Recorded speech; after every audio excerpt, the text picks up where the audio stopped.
આવ્યા, પરંતુ ત્યારબાદ પણ આજના દિવસે આપણને કોઈ બહુ મોટો અસર અહીંયા આવતી જોવા નથી મળી. કઈ રીતે હવે અહીંયા યુએસ માર્કેટની ચાલને તમે જોઈ રહ્યા છો? તમને લાગે છે, આપણે આમ તો ગઈકાલે ચર્ચા કરી હતી ત્યારે તમે થોડીક નાસ્ડેકને લઈને ચિંતા વ્યક્ત કરી હતી, હજી પણ એ ચિંતા થોડી લાગી રહી છે તમને? ડેફિનેટલી એ ચિંતા હજુ પણ લાગી રહી છે, કારણ કે આઈટી સ્ટોક્સમાં બે કારણ છે.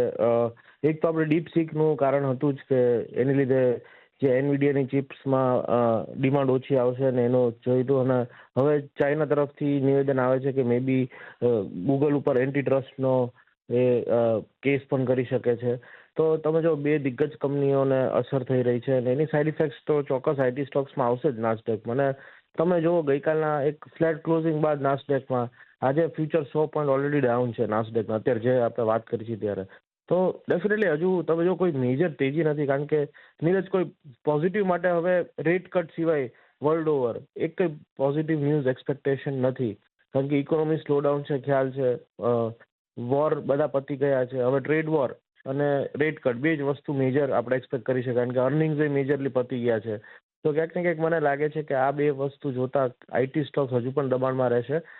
નાસ્ડેક મને લાગે છે કે હજુ પણ અહીંથી કરેક્ટ થઈ શકે, ફ્યુચર લેવલ 20,000 સુધી ટચ થઈ શકે, એટલે અહીંથી 3 થી 4% કરેક્શન હજુ પણ એક્સપેક્ટ કરી શકાય. 3 થી 4% કરેક્શન હજી પણ અહીંયા તમને યુએસ માર્કેટની અંદર આવતું જોવા મળી શકે છે, એટલે એના પર એક ખાસ ધ્યાન રાખતા રહેજો.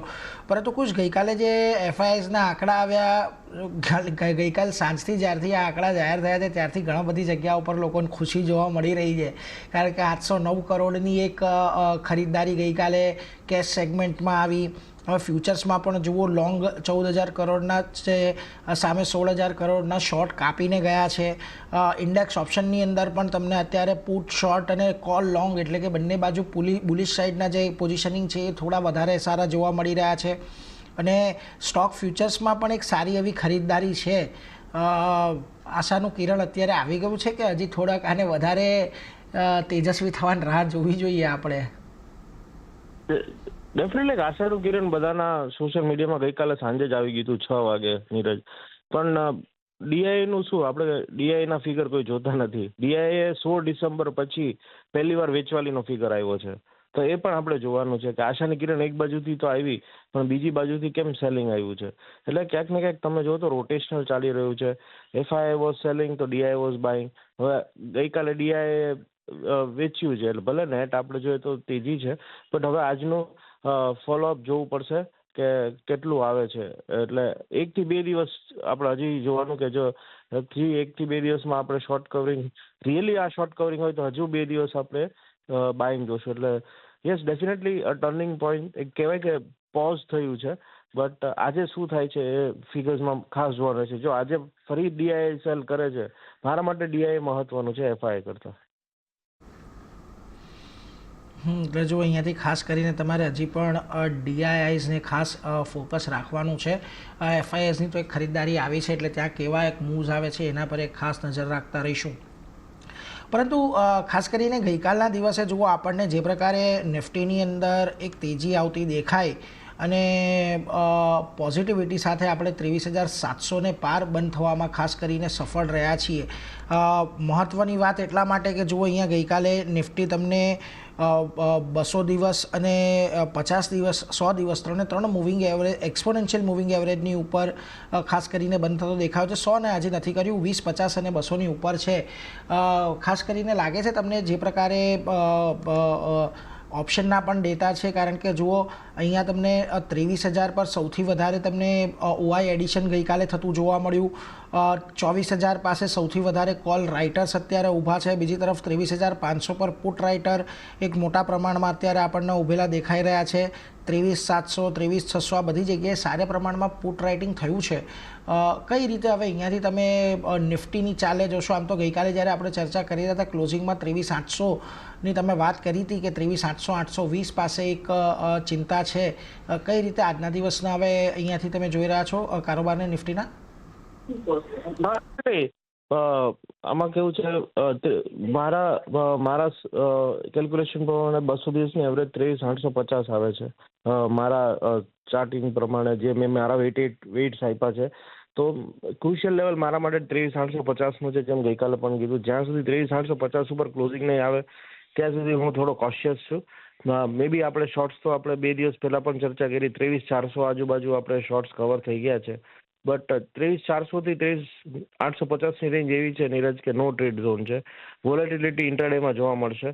એટલે 23,850 ઉપર જો આજે જાય છે તો ડેફિનેટલી એક તેજીનો એક કોલ લેશું આપણે. બટ જો 23,850 ક્રોસ નથી કરીતું તો સ્ટીલ સાઇડવેઝ રહેશે અને વોલેટિલિટી રહેશે, એવું મારું માનવું છે. એટલે નિફ્ટીમાં નો ટ્રેડ ઝોન અત્યારે. નિફ્ટીમાં જુઓ અત્યારે તો નો ટ્રેડ ઝોન આપણને ખાસ કરીને દેખતા રહ્યો છે 23,450થી 23,850ની વચ્ચે. 23,850 પાર થાય ત્યારબાદ આપણે અહીંયાથી કોઈક કોન્ક્રીટ કોલ લઈશું. પરંતુ બેંક નિફ્ટીમાં ગઈકાલે તમે બુલિશ આશા થોડીક વ્યક્ત કરી હતી જ્યારે છેલ્લે આપણે ચર્ચા કરી રહ્યા હતા અને ત્યાં આગળ એક ખરીદારીની પણ સલાહ આપી હતી. અને એ પ્રમાણે જુઓ અહીંયા 50,600 પર પહેલાં આપણને કોલ રાઇટર દેખાઈ રહ્યા છે. ત્યારબાદ તમને મોટે ભાગે કશે બહુ મોટી કોલ બાઇંગ છે, નો ડાઉટ અબાઉટ દેટ. 50,500 સુધી એક કોલ બાયર્સ આપણને બેઠેલા દેખાય છે. આ બાજુ શોર્ટ સાઇડ પર પણ 50,000નું હવે અહીંયાથી એક બહુ મહત્ત્વનું થઈ રહેશે, કારણ કે જો સૌથી વધારે અત્યારે તો ત્યાં જ આપણને પુટ રાઇટર્સ દેખાઈ રહ્યા છે. એટલે ગઈકાલે જે આપણે ચર્ચા કરી હતી એ જ પ્રમાણે આજે 50,600 50,700 સુધીના એક લેવલ માટે પ્રયત્ન કરવો જોઈએ. ડેફિનેટલી બેંક નિફ્ટીમાં આપણે જોઈએ તો નિફ્ટી બેંક નિફ્ટી બંને એક સાથે ચાલે છે. તો બેંક નિફ્ટીની જો 200 દિવસની જે એવરેજ છે એ 50,850 છે સ્પોટ લેવલે, તો ડેફિનેટલી એની નજીક આવશે. નિફ્ટી ઓલરેડી એની નજીક આવી ગઈ છે, બટ હજી 700 પોઈન્ટ દૂર છે બેંક નિફ્ટી. તો 50,850 એક લેવલ છે કે જ્યાં સુધી બેંક નિફ્ટી આવી શકે છે. તો ડેફિનેટલી આપણે ત્યાં એક લોંગ કોલ આપી શકાય 49,900ના સ્ટોપ લોસથી. 50,850 નહીં, પણ આપણે સેફ સાઈડ 50,700 પ્રોફિટ બુક કરી લેવો જોઈએ. 50,700 પ્રોફિટ બુક કરી લેવો જોઈએ 49,900ના એક સ્ટોપ લોસ સાથે. એટલે એના પર એક ધ્યાન રાખજો. બેંક નિફ્ટી પર આજે લોંગ જવાની સલાહ છે, પરંતુ કુછ સ્ટોક સ્પેસિફિક કશે આજે નજર અત્યારે પડી રહી છે? ઘણા બધા પરિણામો આજે આવ્યા છે. ડેફિનેટલી સ્ટોક સ્પેસિફિક પરિણામો આવ્યા છે, પણ Neeraj gap up gap down જ થશે બધા સ્ટોક્સમાં. અને જે રીતે માર્કેટ અત્યારે એક ક્રુશિયલ જંકશન ઉપર છે, તો સ્ટોક સ્પેસિફિક જે ગઈકાલે પણ આપણે ચર્ચા કરી, હજુ કોલ દેવો ડિફિકલ્ટ છે. મે બી આપણે દિવસ દરમિયાન ફરી મળીશું ત્યારે કોલ આપીશું.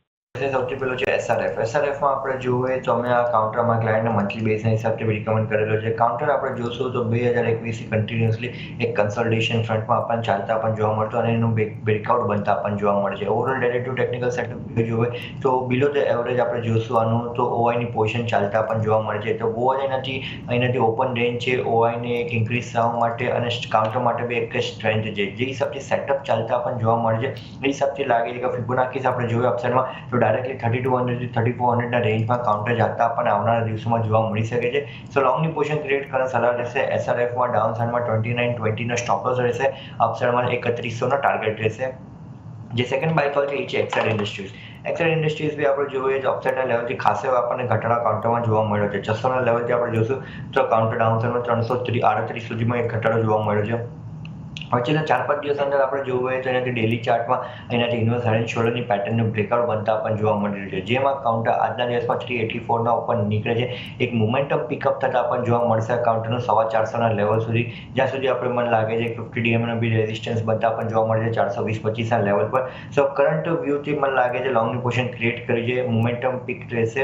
372નો સ્ટોપ લોસ રહેશે એક્સાઇડ ઇન્ડસ્ટ્રીઝમાં. અપસાઇડમાં જે હિસાબથી આપણે જોઈએ તો 400ના ટાર્ગેટ માટે બીજો બાય કોલ રહેશે એક્સાઇડ ઇન્ડસ્ટ્રી.